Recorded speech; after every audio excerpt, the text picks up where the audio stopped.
You don't need to be an athlete to train like one mentally. The greatest minds in sports, they don't just play to win, they think to dominate. And here's what I've realized after coaching thousands of entrepreneurs and high performers. The gap between where you are and where you really want to be isn't strategy, it's mindset. So today I'm breaking down 5 athletes whose mindsets I deeply admire and why their way of thinking will change how you operate in business, in fitness, and in life. I'm going to break down the obsession of Kobe Bryant, the leadership of Dak Prescott, the relentless control of Michael Jordan, the conviction of Muhammad Ali, and the consistency of Derek Jeter.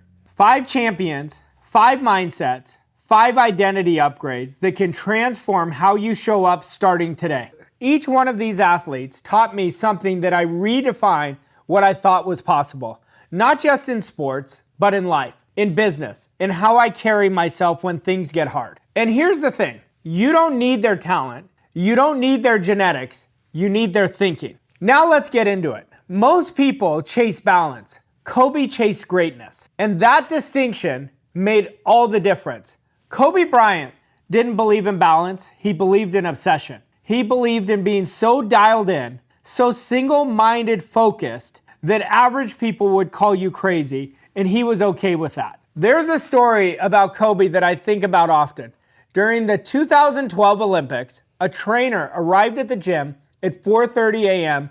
to work with some of the players. Kobe was already there, drenched in sweat. He'd been working out since 3:30 a.m. The trainer helped him for about 90 minutes and then left to get some sleep before the team practiced at 11 a.m. When he came back for practice, Kobe was still in the gym, still working. The trainer asked, "Kobe, when did you finish?" Kobe said, "I wanted to make 800 shots. I finished about an hour ago." That's obsession. Not motivation, not discipline, obsession. And here's what that taught me. Being exceptional isn't comfortable. It's narrow. It's focused. It requires you to say no to almost everything so you can say yes to the one thing that matters the most. Kobe gave me permission to go all in without any guilt, to understand that seasons of obsession create decades of freedom. There's another story that captures Kobe's mindset perfectly. A reporter once asked him about his work ethic compared to other players. Kobe said, "If I'm going to work out at 4 a.m. and you're going to work out at 10 a.m., by the time we're both 35, I've had 10 more years of work than you. It's simple math." That's not motivation. That's a calculated decision to outwork everyone through compounded effort. Let me ask you, what would happen if you gave yourself permission to be obsessed, truly obsessed, with your goal for the next 12 months? What would have to change? What would you have to give up? And more importantly, what would you gain? But obsession is one thing. What happens when pressure mounts and everyone's watching? That's where the next mindset becomes essential. Pressure doesn't create leaders, it reveals them. And what Dak Prescott has shown under pressure changed how I think about leadership entirely. Dak Prescott has truly dealt with everything. A career-threatening ankle injury that made people question if he'd ever play again. The death of his brother to suicide, the weight of leading America's most scrutinized football team, critics who constantly are questioning if he's good enough. And still, he shows up with so much strength and poise. There's a moment that stood out to me. In 2020, Dak opened up publicly about his struggles with depression and anxiety after his brother's death. This is an NFL quarterback, a position where you're supposed to be tough, where mental health talk was taboo. He didn't hide, he didn't perform strength that he didn't feel. He led by being honest. And you know what happened? Teammates respected him more. Young men across the country reached out saying his honesty saved their lives. That's leadership. What stands out about Dak is his emotional intelligence. He doesn't react to the noise. He leads from the front, no matter the chaos. He lifts others even when he's carrying his own weight. That taught me something very profound. Leadership isn't about never struggling.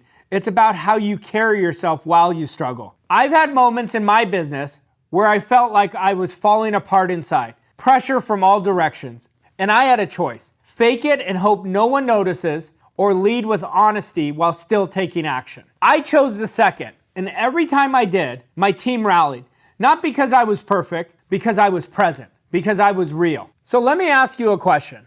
Where are you trying to lead by pretending you have it all together, when authentic leadership might require you to be honest about the struggle while still moving forward. Now, if Dak commands the storm with grace, this next athlete, he used the storm as fuel, every single piece of it. Michael Jordan didn't just play to win, he played to crush your soul. And that level of intensity changed how I think about competition. Michael Jordan had one gear, dominate. He used everything as fuel. Criticism, fuel. Disrespect, fuel. Even made up slights. He would invent reasons to be angry at opponents just to give himself an edge. There's a famous story from the Last Dance documentary. Jordan was playing against LeBradford Smith, who had a great game against him and who allegedly said, "Nice game, Mike," afterward. Jordan took it as disrespect. The next game, Jordan dropped 47 points in the first half. 47 in one half. Here's the thing. LeBradford later said he never actually said anything to Mike. He never said, "Nice game, Mike." Jordan may have made it up. He created a story in his mind just to fuel his fire. That's not petty, that's competitive insanity. And it's exactly why he has 6 rings. What I took from Michael Jordan was emotional control. He never reacted. He responded with action. When someone criticized him, he never argued, he dominated. When someone doubted him, he didn't defend himself, he proved it on the scoreboard. That level of control, that killer instinct, is what separates leaders from legends. It's not about being cold, it's about being calculated. It's about channeling every emotion into output. There's another Michael Jordan story that captures this perfectly. In the 1997 NBA Finals, Jordan had the flu so bad he could barely stand. He was dehydrated, exhausted, visibly sick. Most people would have sat out, or at least played reduced minutes. Jordan played 44 minutes, scored 38 points, and hit the game-winning three-pointer. Then he collapsed into Scottie Pippen's arms. That's not talent, that's will. That's the refusal to let anything, even his own body, stop him from winning. I've learned to channel that same energy. When I get criticized now, I don't engage. I let the work speak. When someone doubts what we're building, I don't defend, I execute. And here's what I found, that silence, that controlled response is more powerful than any argument. Let me ask you a question. What criticism have you been reacting to when you could be responding through results? Where are you wasting energy defending yourself when you could channel that same energy into domination? Speaking of using everything as fuel, this next athlete didn't just believe in himself, he declared it to the entire world before anyone else agreed. Muhammad Ali didn't just say he was the greatest, he spoke it into existence. Muhammad Ali proved that belief isn't passive, it's loud, it's bold, and it's visible. I am the greatest. Float like a butterfly, sting like a bee. He declared who he was before it showed up on paper, before the world agreed, before the evidence existed. And then he backed it up with discipline, with work, with charisma, and with unshakable conviction. There's a story about Ali before his first fight with Sonny Liston. Liston was terrifying, undefeated. He destroyed everyone he faced. Most people, including the boxing experts, thought Ali was going to get killed. The night before the fight, Ali showed up at Liston's hotel at 3 a.m. screaming, causing chaos. Everyone thought Ali was crazy. Ali wasn't crazy. He was planting doubt. He was showing Liston, "I'm not afraid of you. In fact, you should be afraid of me." The next day, Ali won. Liston didn't come out for the 7th round. Ali didn't just believe, he proclaimed, and there's power in that. Here's another story that shows Ali's conviction. Before one of his biggest fights, a reporter asked him, "What happens if you lose?" Ali looked at him and said, "I never even think about losing.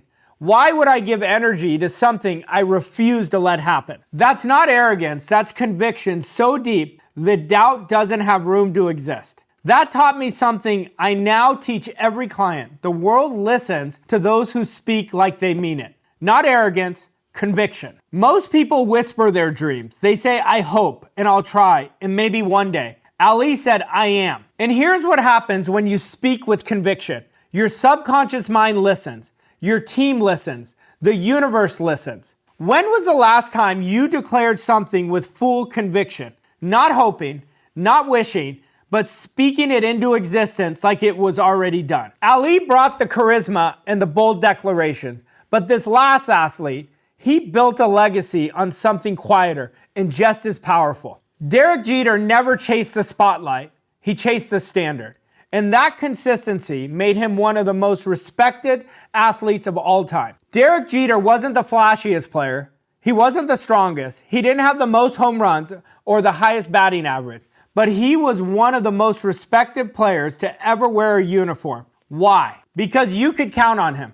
Game after game, year after year, postseason after postseason. 5 World Series championships, 14 All-Star appearances, a career batting average of .310, captain of the New York Yankees for 12 seasons. There's a story that captures Jeter's mindset perfectly. A rookie once asked him what the secret was to his success. Jeter said, "There's no secret. I just try to do the same thing every day. Same preparation, same focus, same standard. Whether it's April or October, game 1 or game 7. That's it. No magic formula, just relentless consistency." There's something beautiful about Jeter's career. It wasn't built on flash, it was built on trust. His teammates trusted him. His coaches trusted him. The city of New York trusted him because he did the same thing at the same level regardless of the stakes. That's consistency. And that kind of consistency is rare. I see so many entrepreneurs chasing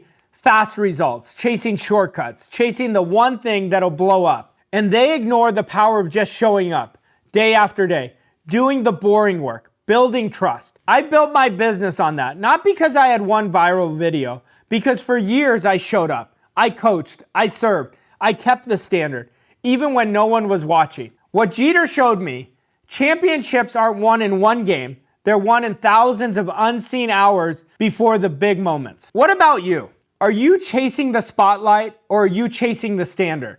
Because the standard held consistently will always outlast the hype. Now let me bring all 5 of these mindsets together because knowing them isn't enough. Integration is what creates champions. 5 athletes, 5 mindsets, 5 identity upgrades. Let me recap what we've learned. Kobe Bryant taught us that obsession produces outcomes, balance never will. Greatness requires going all in without any form of guilt. Seasons of obsession create decades of freedom.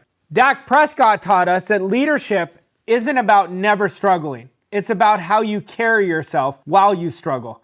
Presence, accountability, and honesty under pressure create deeper trust than performed perfection ever could. Michael Jordan taught us relentless control. Never react, always respond. Channel every criticism, every doubt, every slight into domination. Let the work speak louder than any argument. Muhammad Ali taught us that conviction creates reality. The world listened to those who speak like they mean it. Declare who you are before the evidence ever shows up. Derek Jeter taught us that consistency is the ultimate competitive advantage. Show up, do the work, let the results speak. Chase the standard, not the spotlight. Now here's my question for you, and I want you to actually answer this in the comments. Which one of these athlete mindsets hit you hardest and why? Drop it below. Let's build a conversation around this. And if there's an athlete you admire whose mindset I didn't cover, put that in the comments too. I read every single one. Now here's your challenge. Pick one mindset from this video and implement it for the next 7 days. Just one. If you're chasing balance when you should be obsessed, channel Kobe. If you're hiding your struggle instead of leading through them, channel Dak. If you're reacting when you should be responding, channel Michael Jordan. If you're whispering when you should be declaring, channel Muhammad Ali. If you're chasing hype when you should be chasing consistency, channel Derek Jeter. 7 days, one mindset, track the results. You'll be shocked what shifts. If you want to build a champion's mindset that doesn't crack under pressure, go watch my breakdown on how to rewire your daily discipline. It's the next step to leveling up like these champions. Click it now. Your mindset is waiting for an upgrade.